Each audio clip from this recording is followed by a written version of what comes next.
Namaste for real. So, I have had 3 clients in the last couple of months ask me for help with their crow pose. I am not a yoga teacher, but I do yoga and I'm a movement professional, so I brought in a professional, real certified yoga teacher to help give some tips and tricks for the best or possible ways of doing a little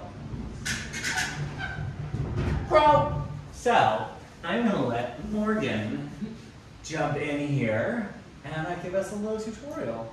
Oh yes, bird of flight. Here we go. So there's a couple things to think about. Obviously there's different techniques and styles.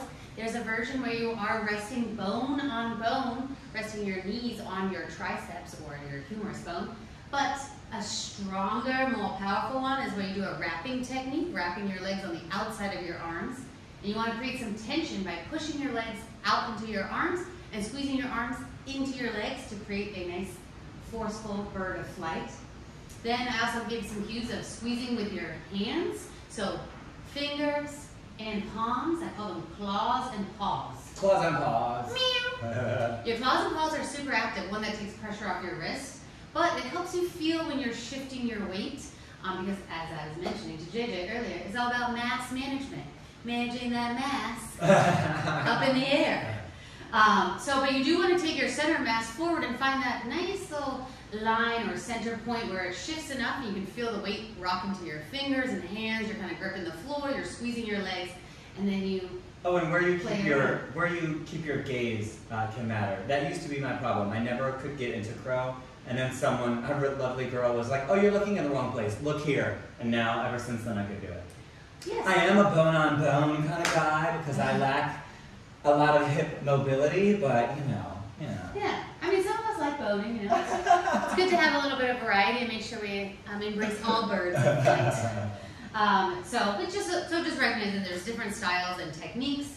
But yes, looking slightly forward, so I'd say to the top of your mat would be a great place to visually look. Also, some people use a technique where they put a yoga block or something a little forward. You always want to be careful not to bang your head on it, but you can use it as a anchor point. So if I have my 2 hands down and I lift up into it, if I have a third anchor point, which might be my forehead resting on the yoga block, it can help you That's a great idea. Explore other areas of that position, like playing around with where your hips are, because you have something to kind of hold your head up and hold you upright. That's a good idea. You got a yoga block here? I do have. I have 2 yoga blocks right there.